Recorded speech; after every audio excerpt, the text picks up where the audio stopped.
Oh, hello there. Pete and Allie and Pepper you'll probably see pop up, maybe even a Lucy sighting if you're super lucky. We're all here from Two Tiny Wings. Yes, we know we already released our Vlogmas video for the day. There will be another one coming tomorrow and the next day and the next day. But everybody, something has arrived and we want to share that something with you. Not only what we bought, but I think most importantly, how we figured out how to pay for what it is that we bought. Pete, what did we buy? So we bought something vintage, and if you're wondering like what exactly is defined as vintage, basically what we kind of found was that anything that's in that 40 to 100-year-old range really gets classified as vintage. Yeah, if it's more than 100 years old, it's an antique. So Betty White is getting there. Now, I will put all of the links that I found. I've done a lot of research. I've spent a lot of time in the vintage pond. So if you want to join us in that pond, we will put the links, as I said, down there. When we are talking vintage, everything is not necessarily created equal. A signed photo of the opening of Disney World from one of the Imagineers from October of 1971 would be a lot more valuable than a straw wrapper from October of 1971. So you have to kind of look and figure out exactly what the value is. What we did was we said, all right, let's go to the people that are experts. So we went and looked online for things like comic book collectors and print art dealers and a lot of these different websites and people that are in the business of doing this to kind of find out what did they say and how did they go about selling their products. Yeah, we are most definitely not experts. We are just people who are spending our money to bring things into our home. Now, when you are looking at vintage, what we found is that there are two things that determine the value. The first thing is condition. And that's really what you want to look at. Is you want to look at things like the color. You want to look at I guess the best way to think about it is the less used it looks, the more valuable it's going to be. Yes. So you want it looking like it's not been used. So no creases, you want the corners and the edges to not be marked up, and you don't want pencil markings or pen markings on it. You want the color to be nice and even. And we discovered something crazy called foxing. Yeah. Did you know that paper can fox? It's a whole world. The other thing that you want to look at is demand, because I mean, we're a consumer-based market, and so demand talks about value. I could put my wonderful autograph on eBay for $1 million, but there's little to no demand for it, so it doesn't mean that it's worth $1 million.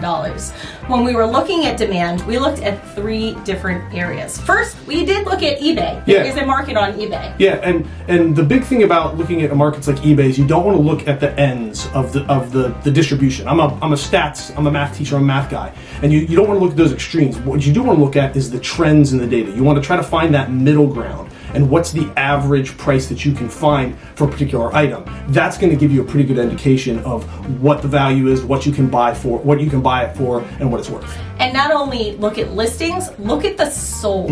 Because again, my autograph is not worth $1 million just because I put it on eBay for $1 million. Yeah, I mean, of course, anyone can list anything on eBay for whatever they want. It's what are people actually buying it for? The second place that we looked at is Etsy. We spend a lot of time on Etsy. Etsy is a marketplace, and we know this because we sell our first-hand candles on Etsy, link down below. But when you were looking at like reselling something, it's a bit of a different thing than selling something where I am the creator and putting it out there in the market. And it's the same thing, looking for the trends, looking for what's the middle ground as far as what those prices are that people are getting a particular item for. Last but not least, we looked at actual dealers. There are a lot of brick and mortar comic book sellers, collector print sellers who put their shops online as well. We found one of these dealers, and so without further ado, let me show you what we bought. We chose this print. Now, what I was finding is that the character matters to the value of the print. Winnie the Pooh, highest value that we found.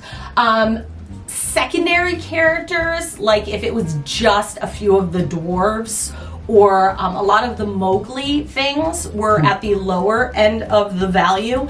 Interestingly enough, and why we picked this one is because we thought that this one was at the middle range of value, and the middle range ended up having a main character like you have right here with Arthur, with one of the secondary characters like Merlin. Like if you have Mowgli with Baloo, that would be kind of in the same range. So first of all, character matters. Now, condition. And this one was rated at a B. And one of the there's a lot of different things you want to look at it, but again, the big thing you want to look at is evenness of color. It's not faded. So I'm going to hold this up so you can see. And as you can see, it's got, the colors are nice and bright. There's a little bit of creasing, but nothing really substantial as far as the creasing. There's no major tears. There's no marks on it. No one's taken pens to it and marked it up. And again, the corners are all in good shape. And it's also, it's nice and bright. The last thing that we looked at, because what's interesting is that if you find some prints before they get sold, whether it's in a flea market or hopefully not a dealer, but they actually get cut to like straighten the edges out. And clean up any kind of problems that might be on the edges. So this particular magazine should be 12 inches, which 12 and a half, yep, which it is, by 10 inches. And so if it's not, you might have one of those issues. I couldn't find the cutting as affecting value. But I can't imagine that it doesn't improves the value. Exactly. Right? Exactly. So here is what we have. We have a pair of characters. What we found is this is in the middle range. The outlier is Winnie the Pooh. So this is not Winnie the Pooh. And I want to get this right. We purchased it from collectorprints.com. Exactly. And I did a little bit of research about this actual company. This is a company that has been in the business of print since 1986. It is located in London. There was a brick and mortar shop since 1986. Currently, they have an online business, except they are, for those of you who are across the pond, active at the Portobello Antiques Market. Have you ever been there? Let us know in the comments. Apparently they're, I think, in booth 32. Yeah, which they also say on their website is like a prime location. Yeah, like that's a selling point. So go ahead. Yeah. Anyway, medium quality. This is a B grade. The highest grade is A, which is basically near perfect. This is the best quality of any print like this that we have received so far. Drum roll, please. You paid $19.99 for this print, plus shipping, which brought our grand total $24.98. And again, that's shipping from London. From London, yeah. I will also say this got here in about a week. Yeah, about a week. So the shipping time was pretty good as well. The last thing is, again, we paid $19.99 as far as the range goes. The least expensive ones we saw were about $8. Mm-hmm. Those Winnie the Pooh character ones. I found one. $47.99. Yes. But again, that middle ground, $16 to $20. There's a lot in that range, in that $16 to $20 range. Also, you'll all be happy to know, I found some in the higher $30, like $39.99. Dumbo getting some love. So it was great. So let us know, especially I know some of you out there are vintage people. Let us know in the comments, have you dipped your toe into the vintage pond? And we'll be back together tomorrow with Vlogmas for some more pins. And guess what, people? This week we have some new things coming to the Wheel of Doom. And we know you want Bucket Hat again. On that note, thank you so much for liking, thank you for commenting, thank you for watching, thank you for subscribing, and with that, we invite you to set your imaginations free.